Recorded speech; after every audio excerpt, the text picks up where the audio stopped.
Hello, I am Memage. Welcome back to the Hyperkinetic Dawn of War Double Elimination Seeded Random Race Tournament qualifying rounds. We're about to start Game 7 of Round 1, having a look at Cislunar. Let's jump in.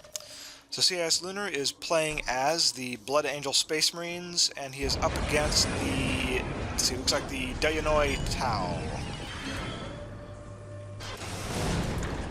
Alright, so he starts off immediately with a couple of scouts and a servitor, as well as getting his chapel barracks down.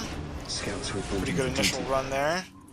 So now, the Tau have at least once in this tournament sent out their stealth suits just to immediately harass. And it looks like they may be doing that again. We'll see how Cislunar handles this. He's getting a strategic point down. The fastest way to infiltration detection will be his skull probes, so he needs to get a listening post up quickly if he's going to be able to kill these guys. Of course, it's not too much of a problem to just ignore a stealth suit harass, but once they get both squads over here, this could be a bit of a problem for him. So he does have his chapel barracks down, and he's getting his force commander out. That'll get him some really strong initial combat ability. Although you would typically see a squad of Space Marines first, but it is a valid tactic. So he's got a power generator up. Doesn't look like he's doing anything immediately to respond. He needs to get that listening post down so he can build those skull probes. He may not realize that that's what he needs to do at the moment, though. Cislunar is another newcomer to the series.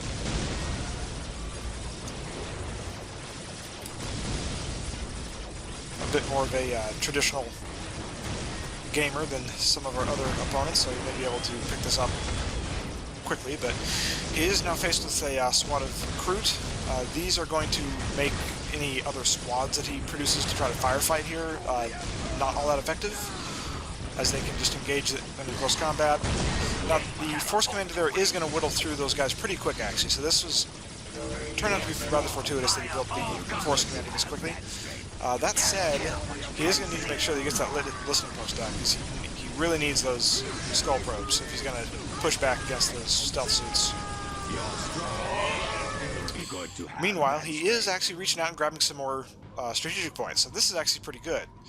He's got enough wherewithal to continue his expansion thread without ignoring the attack that's going on in his base.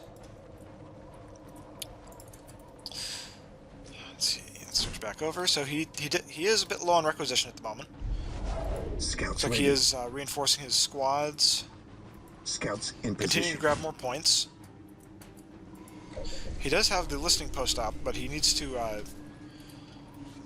get that upgraded so it will provide some defense and get some skull probes built.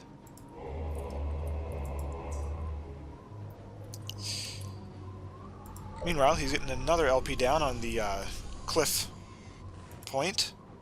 Position secure. And he's getting actually an LP built on one of those points that he grabbed in the middle. So he is working toward stabilizing the center of the map. Again, we've seen that to be a very solid strategy in the qualifying round so far. And he is building his first squad of tactical marines. So these tactical marines supported with that force commander should be able to cause some significant damage to the enemy base. We'll see if he decides to push this squad, or if he is a bit nervous. He may be still a bit nervous without the detection that he needs. Deployed. Heresy grows from idleness. Getting another one of these points nailed down in the center of the map. And indeed, getting another listening post built. We've not seen any LP2s yet. Looks like he is branching out, perhaps to find the enemy. Looks like he's definitely found them here. Again, those stealth suits don't cause much damage, but if you ignore them long enough, they will slowly start to whittle you down.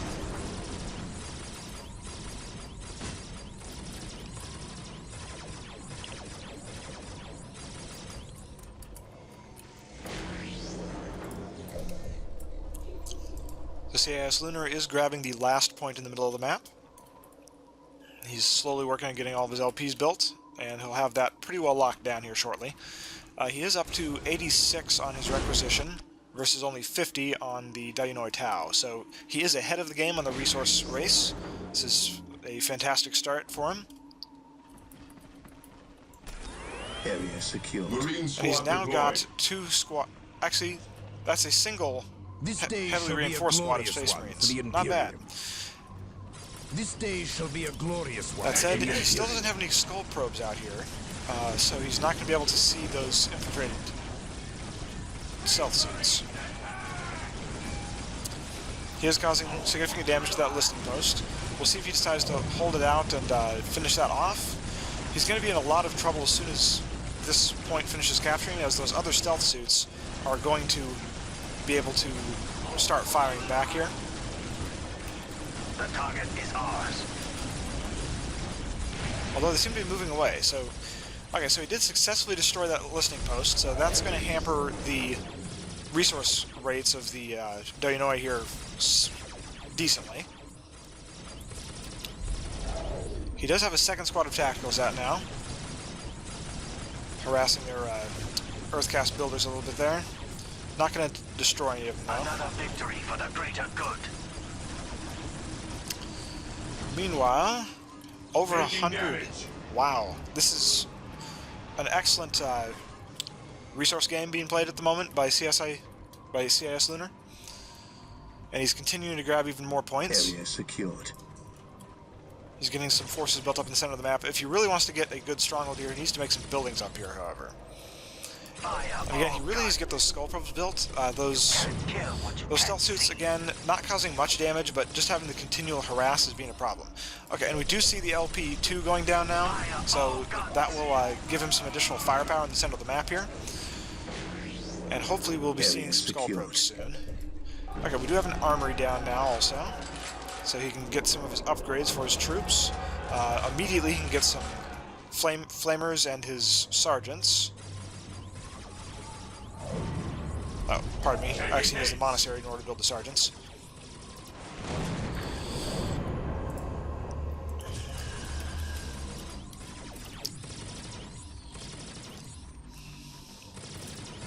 So we see that he's got a sizable force built up, both scattered on the map and clustered together here.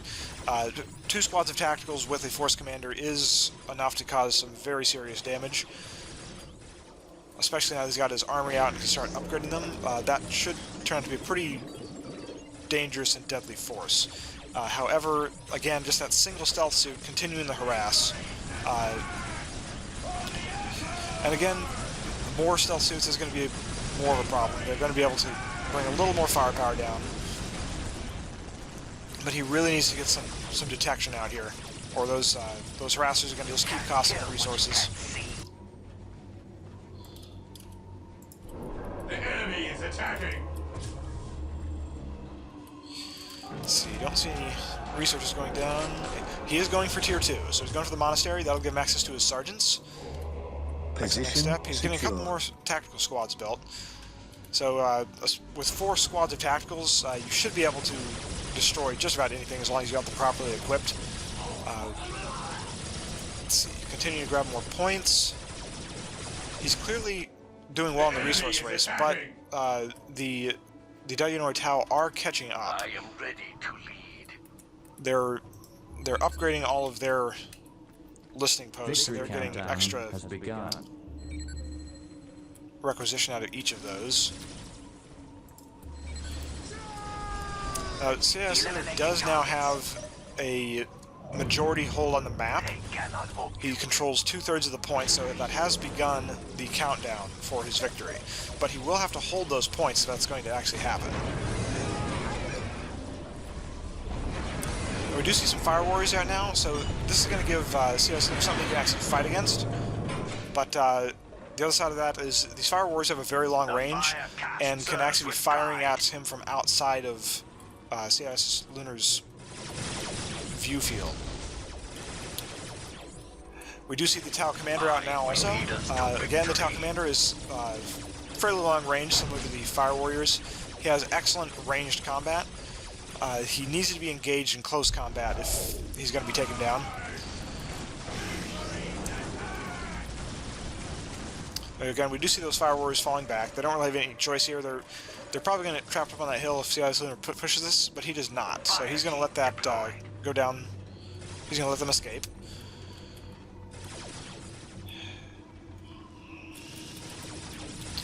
Meanwhile, we do continue to see stealth suits around the map harassing various points. Looks like at least 3 squads of them out there. Victory for the greater good. Like Tau, we shall triumph. The Tau aren't doing anything particularly amazing, but they are now building their Vespids. So these are going to be a pretty significant harassing problem for Cislunar.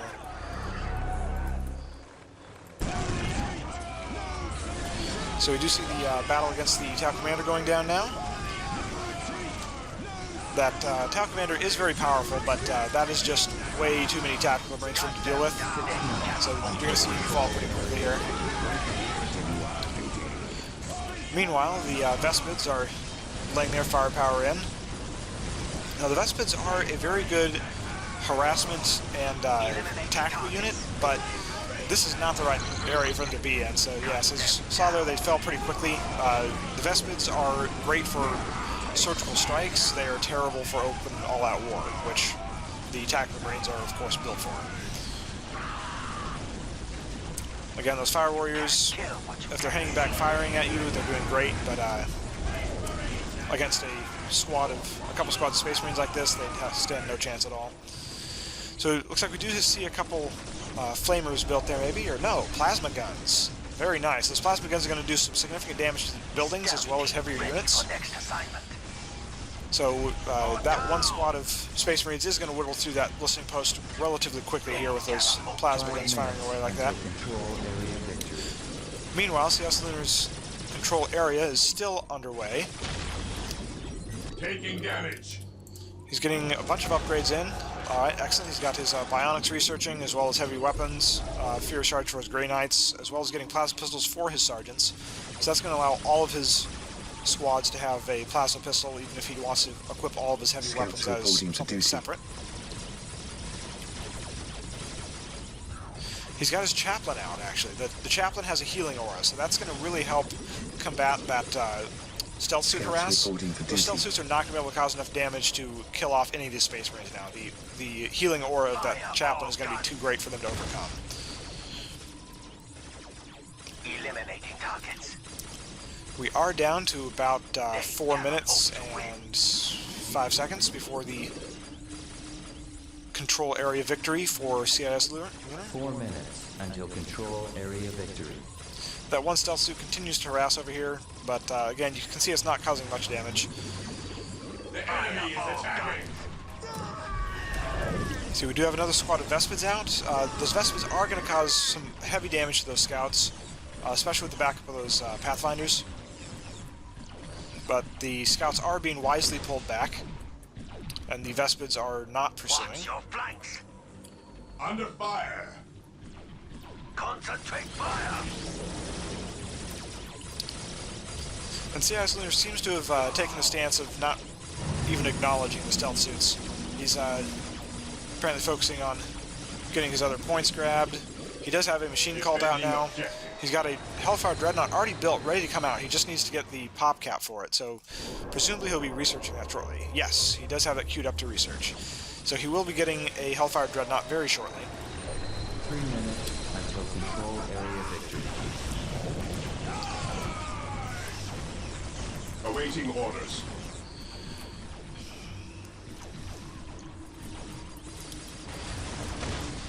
So Cislunar is pulling back his forward squad of tacticals here. They're just being harassed by too many things back here, apparently. That said, he is moving forward some of his scouts. An interesting choice there. It's a clearly superior squad of Space Marines that could have been pushing this advantage, but... And with those Vespids coming in to cut them off, these scouts probably not going to make it out of here alive. Even if they fall back now, they just don't... Yeah. There's too much firepower coming in. So that was an unfortunate loss of the scouts there. I wonder if that was an intentional move. It seemed rather odd for them to just run in there like that and die, but... So that Dreadnought is out now. The Hellfire Dreadnought is complete. 2 minutes until control Got enhanced target fighters just finishing up. got, let's see, a squad of assault marines coming out. We do have the sacred artifact up. Death from above.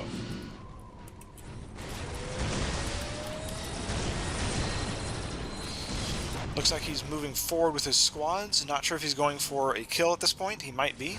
He's certainly got the firepower for it. So he is upgrading to an LP3 up here.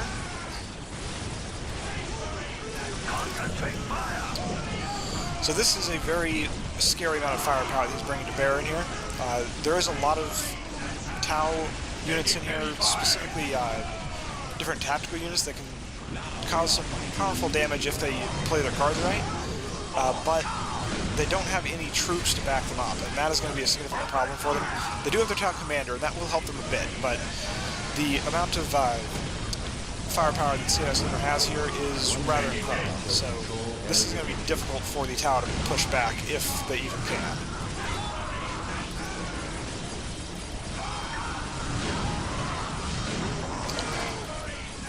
So we see they've whittled through all of the Kroot now, as well as the vestments all fell, as well as all the Pathfinders. So it's really just the Tau commander, and again, he cannot hold up to that amount of firepower.